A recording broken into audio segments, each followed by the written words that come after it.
Hey guys, so today we're continuing the History, Flaws, and Cancelled series with another Jeep video, this time the Jeep Patriot. You guys really seem to like the previous episodes on the Commander and the Liberty, so we're going to keep it rolling with Jeep today. For these types of videos I look at the history of the car, major flaws, and why they got cancelled, as the title says.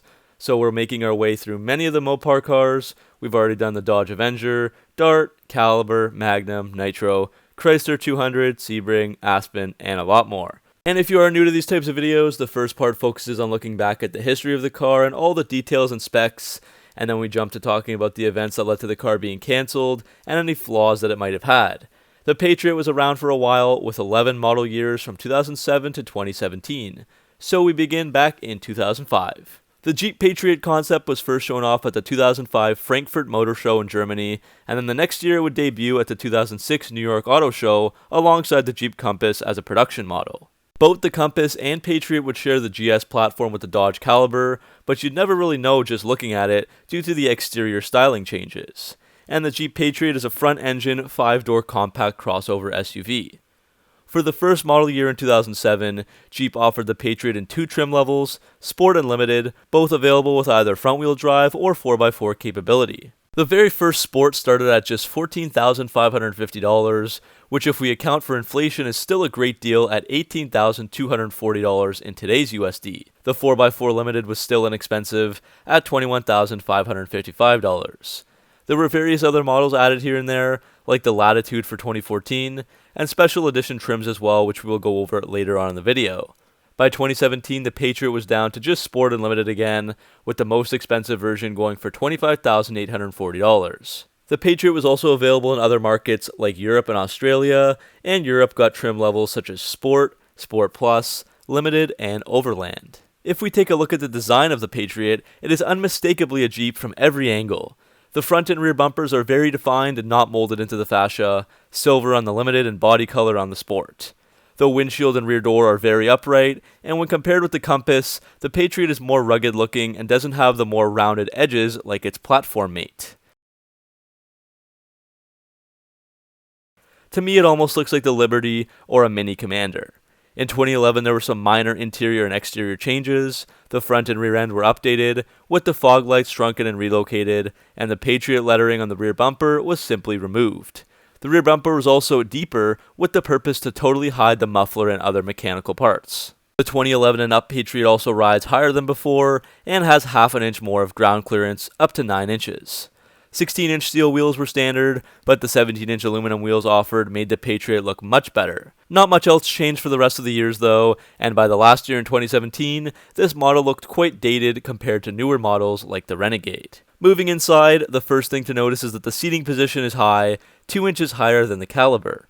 The standard front seats are nothing special, they have manual adjustment and are made from vinyl tech fabric, and yes, Essentials fabric is optional. The colors are boring, pebble beige and slate gray. The Limited does offer leather. The center console and dashboard have a very simple design, with some brushed aluminum accent pieces, and the gauges have a white on black look. The rear seats are a 60-40 split that can fold flat, and reclining rear seats are optional. If you do have the back seats folded flat, there is 54.2 cubic feet of cargo room, and if you use the seats, that goes down to 23 cubic feet, both solid for a compact SUV. It also has 39.4 inches of legroom, the same as a Compass, and a few more than the Liberty. The Patriot interior was revamped a few times, like in 2009 with a new dashboard and instrument panel, and in 2011 with a different steering wheel and soft touch materials on the armrests, top of the doors, and more. Now let's take a look at performance. For North America, Chrysler offered two engines. There is the 2.4-liter World engine with 172 horsepower and 165 pound-feet of torque, with fuel economy ratings of 23 city and 29 highway. For just $200 to $500 less, depending on the year, so if you did get this engine you get a credit, there was also a 2-liter with 158 horsepower, 141 pound-feet of torque, and a very similar 23/29 mpg rating. As for the transmissions, there was a 5-speed manual or a continuously variable transmission, and that does have auto stick so you can manually shift the CVT if you'd like. 2014 was the first model year that the 4x4 Patriots came with the Hyundai 6-speed automatic transmission instead of the CVT. The CVT was a very interesting experience, and I will talk a lot more about that in the flaws and why it got cancelled part of the video, but basically the Patriot could go 0 to 90 miles per hour without shifting, and the SUV will rev to 6,000 RPM and just stay there while the speedometer needle climbs. That means the acceleration will feel much stronger with the manual. Obviously, the Patriot is not meant for speed, so 0 to 60 happens in 10 seconds with the 2-liter and 8.7 seconds with the World engine. Also for Europe and Australia, they got a 2-liter Volkswagen manufactured diesel engine with 140 horsepower from 2007 to 2010, and that was paired with a 6-speed manual transmission. After that, they got a more powerful 163 horsepower 2.2-liter turbo diesel made by Mercedes. The Patriot had a good independent suspension, and the body was well isolated from the wheels. As for the 4-wheel drive system, the basic one is called Freedom Drive 1, which is a full-time system that is front-wheel drive when there is traction, but can automatically put up to 50% of the power to the rear wheels, and the electronically controlled clutch can be locked in 50-50 below a certain speed. The Freedom 2 system uses the CVT to be capable of a 19-to-1 gear reduction, giving it a low range that would usually be found in vehicles with a dedicated transfer case. Both the 4-wheel drive systems have that locking center differential to send half the power to the rear wheels, and also a brake locking differential to shift the power from side to side on each axle. Freedom 2 has hill descent control that automatically engages in low range on steep downhill grades, keeping the Jeep under 5 miles per hour when going down even the steepest and iciest of hills. With Freedom 2, you get 9 inches of ground clearance, a 29-degree approach angle, a 33-degree departure angle, a 23-degree breakover angle, and the ability to ford 19 inches of water. Now let's look to some of the trim levels and what features were included. We won't spend too much time here, but you can pause the video if you're interested. As for a few special editions and concepts, first in 2009, the Jeep Patriot was added to Chrysler's ENVI division, which was for electric vehicles. So the Jeep Patriot EV was an extended range electric vehicle capable of going 40 miles on battery power and 400 miles on a single tank of gas. Of course, Fiat would disband this division once becoming partners with Chrysler shortly after, and nobody ever saw the Jeep Patriot EV ever again. In 2011, a 70th anniversary edition was offered based on the Sport model with either special olive or beige interior colors, unique alloy wheels, and other features. There would later be a 75th anniversary edition as well for 2016. 2012 got an Altitude Edition model, only available for a few months, with black alloy wheels, black painted exterior accents, black leather, and more.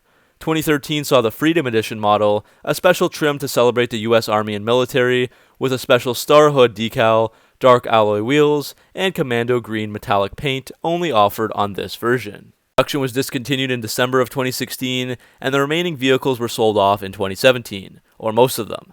And that'll bring us to the next part of the video, looking at the reasoning for the cancellation and the flaws of the Patriot.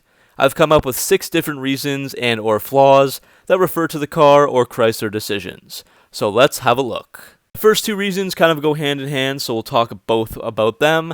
But first, the Patriot was due for a major rehaul and revamp to stay competitive in the segment, and it seems like Jeep just didn't want to commit their financial resources to do that.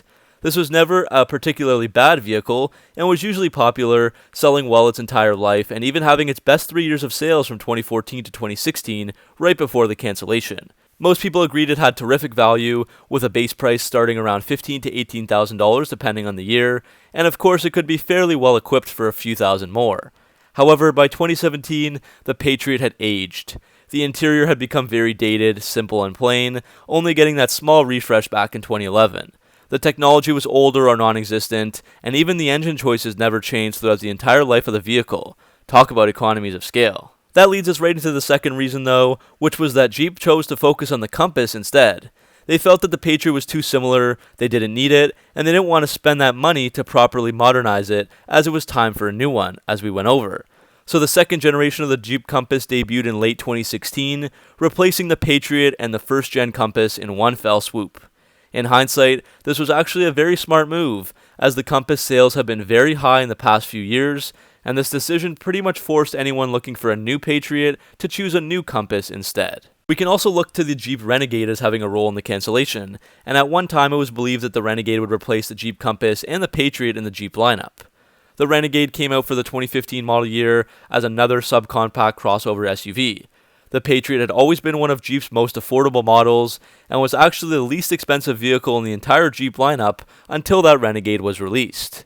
For roughly the same price, Jeep figured that people might start to choose the newer, sleeker, and more up-to-date Renegade. Now that those main reasons are out of the way, I'm going to get a little nitpicky here. I need to clarify that these final reasons are just flaws of the vehicle, but not specifically reasons for cancellation, and they certainly didn't kill the car on their own. But first up is the CVT transmission. Some liked it, while many others hated it, and many reviewers were quick to bash it. For average people that just wanted an economy vehicle, it was fine. But if you had access to both the 6-speed manual and the CVT, and you could drive both vehicles, then you could see how much better the acceleration was with the manual. Such as the nature of the CVT, which doesn't actually shift as we are used to traditional automatic transmissions doing. As we talked about, it would go 0 to 90 miles per hour without shifting or revving as the speedometer increased. People said it was unsettling as you wait in anticipation for nothing to happen. The CVT also kicks down with a thump at slower speeds when accelerating, and obviously these characteristics are new to most people and something that they would have to get used to. So maybe a CVT wasn't the best choice for transmissions here. Now if we look to some other flaws, I've found many complaints across various forums and review websites. Obviously reliability issues will extend across almost all Chrysler products, especially during their bankruptcy era when they were trying to cut costs even more, resulting in some serious quality control issues. But there were problems with the headliner shaking and vibrating against the steel roof.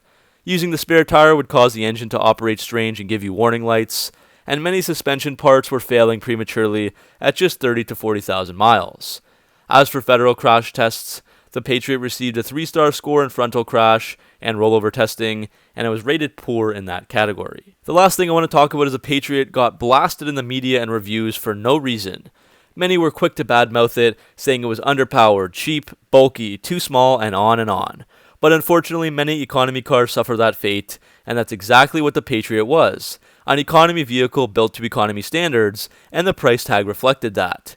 It wasn't meant to compete with expensive cars that were thousands of dollars more, but those comparisons would still happen in the media. Reading about this vehicle, it seemed like there was always something to complain about, like the CVT, or the lack of tech, or the dated look as the Patriot got older. However, at the end of the day, it was a $20,000 vehicle that had 4x4, 9 inches of ground clearance, and good capability on and off the road. So to conclude there, the Patriot had its fans, and it did sell 737,301 times in its life in just the US alone. However, it wasn't going to last too long without being updated and improved, and the other SUVs in the Jeep family drew more attention. Once the Renegade was introduced in 2015, the Patriot was on its downfall, and the second generation Compass fully killed it. For one last thing, the Patriot was also a bit of a zombie car, which refers to dead cars or cars that have been discontinued in the past, that still get some sales here and there after they are cancelled. Usually after the cancellation date, there's pretty much a fire sale to get rid of them at the dealerships, so some consumers still buy them years later, since the price becomes very discounted, usually a minimum of 15 to 20% off the last sticker price.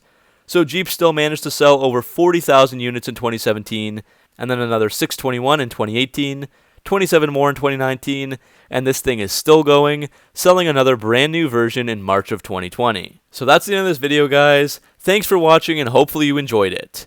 What do you think about the Patriot? Did you ever own one, and how was your experience with it? And were there other reasons for its cancellation that I missed? Let me know down in the comment section below.